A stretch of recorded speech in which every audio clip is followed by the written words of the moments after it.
Hey Sketchy friends, if you caught my video last week, I was chatting about some tips and strategies to help with your people sketching practice.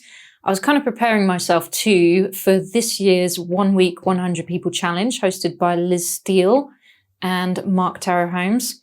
For those of you who haven't heard of it, it's an annual challenge to draw 100 people in 1 week, but really it's Monday to Friday, so it's actually only 5 days.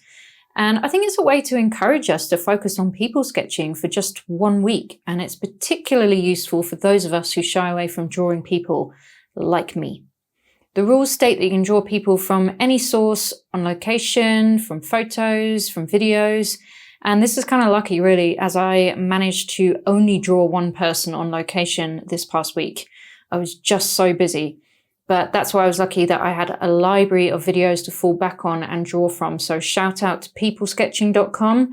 Go check it out if you want some videos to practice your sketching, people sketching from as well. So perhaps you figured out from the title, I tried to sketch 100 people. I didn't make it. I actually only managed 50, but you know what, guys? That's the best I've ever done. So I'm really proud of myself still, and I learned a lot.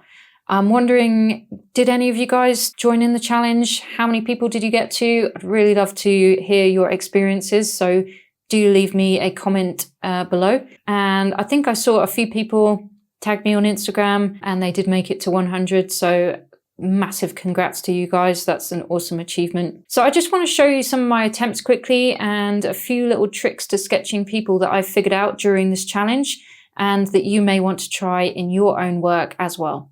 So I did all my people sketches in the sketchbook, which is a Hahnemühle Nostalgie. It's an A4 size and it's got super smooth paper. I used it a lot for Patreon demos, but I find that I always use the right-hand side of the page and not the left-hand side of the page. So I actually thought this was a good opportunity to go through, and seeing as I'm not filming or anything, I can actually just draw on this side of the page. So as you can see, I started pretty badly. So I was watching a video on peoplesketching.com called Queuing for Food, and I was just going in with a pencil. That's all, like a Cretacolor Nero pencil. It's rubbed off, so that's why I couldn't remember what it was for a minute there. I think it's just a medium one. I just bought it randomly in an art shop once, so I just every now and again decide to use it.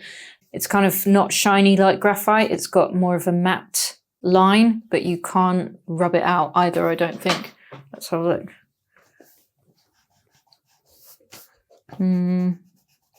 Okay, maybe you can, slightly. But now she has no feet, so now I need to draw that back in. Anyway, so yeah, I started with line, and yeah, these are just really bad, basically.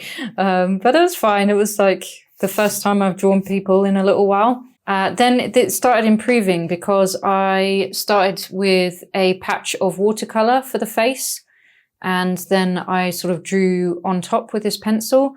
And then here again, I think I started with the shape of his body or shirt, and then put in some watercolor areas for the arms and the face. And it just seemed to help me draw better for some reason by actually just putting watercolor blobs down first. So it's kind of similar to our paint first, draw on top stuff. There are videos on that method in my sort of on my YouTube channel if you guys want to check that out. So that was really helping me draw, and I really, maybe it's because this guy had such a distinctive kind of side profile. So this is from another video on peoplesketching.com. But yeah, I found it much nicer. And you can see how I just simplified the hands here. Like I don't worry too much about the individual fingers. That's a really nice, easy way to get hands in without stressing out too much. Then another video on peoplesketching.com, this guy was just lying down. So I really, if you saw the video from last week, I was really trying to get the shape of his body with my pen, you know. And this guy was from the same video. He was actually petting a dog, but I didn't draw the dog in. I just wanted to get the shape of his body, which I quite like. And then this one was terrible. I'm not very good at drawing faces. I'm not good at getting the features in the right place. And I think it's simply because I just haven't drawn too much. So this is very bright and distracting. So I'm just going to do that for a minute.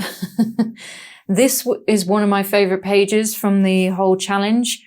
And again, this lady was wearing a bright orange top and bright pink trousers. So that made it really fun for a start.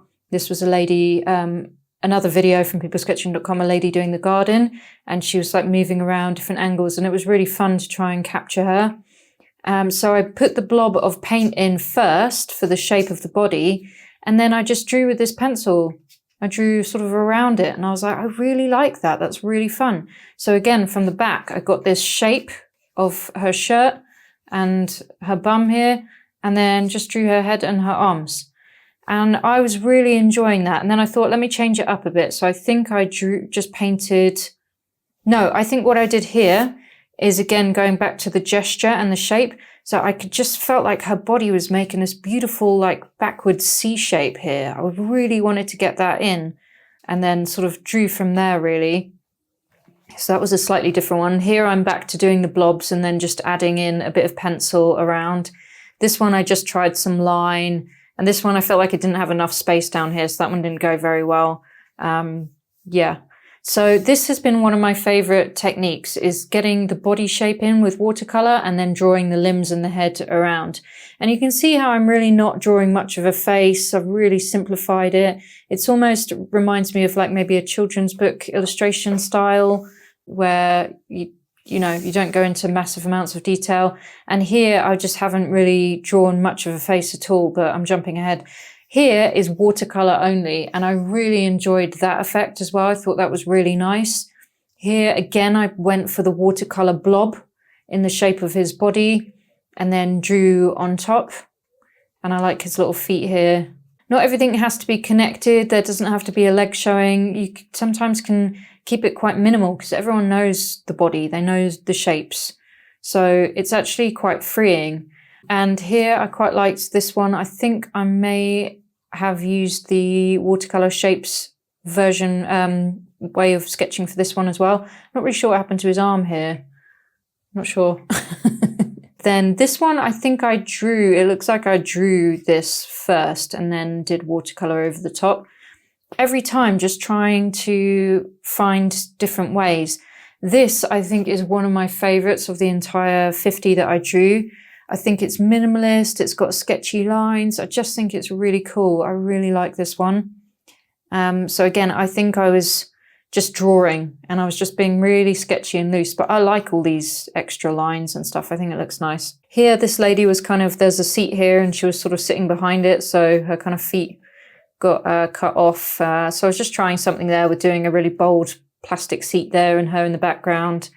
And then this was from a same video.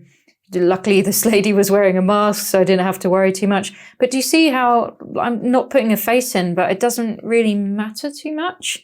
So that's definitely been one of my ways I wanted to like focus on body shapes and stuff and not too much get hung up on faces, because that can take up all of your time and then you forget about the rest of the body. So from another video, this guy was working at his computer, again, had a mask on. This one, I definitely did the shapes first. I think I started with this orange top, which was creating quite a strong shape. And then her skin, and she had white shorts on, so I drew those afterwards. And then just with a black brush pen, put her bag on the top. Didn't do a great job of the face again. Keeping the hands very simple again. Sure, they might look odd right now, but as I progress, maybe they'll become more detailed, but at least there's still some character in the hands, fingers and thumb. I'm finding this is an easy way to portray hands right now. This guy was like tying his shoe up or something. So I think, again, I used the method of, I think I did use watercolor first, actually. I put his shirt in and then his trousers and stuff. It's like when you're painting next to wet shapes, so you have to be careful, otherwise it starts bleeding into one another. This one I thought, let me try and go for a face, and it just didn't come out quite right.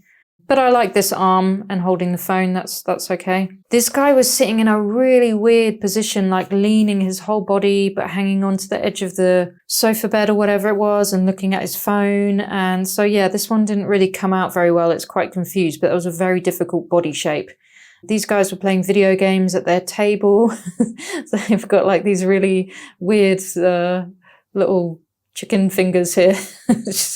Actually just make me laugh. I don't look at it and hate it. It just makes me laugh. It's quite funny. And obviously his head is far too big for his body and his little gangly fingers here. So that didn't work. This one I really liked though. He's like kind of holding his head, looking at his computer, got his headphones in and stuff. Tried it again here, kind of lost his head a bit because it was going into this one. This guy was actually the only one on location, hallelujah. But then, and he was really gesturing and he was really interesting. He was a bold guy actually, and the table cut him off here.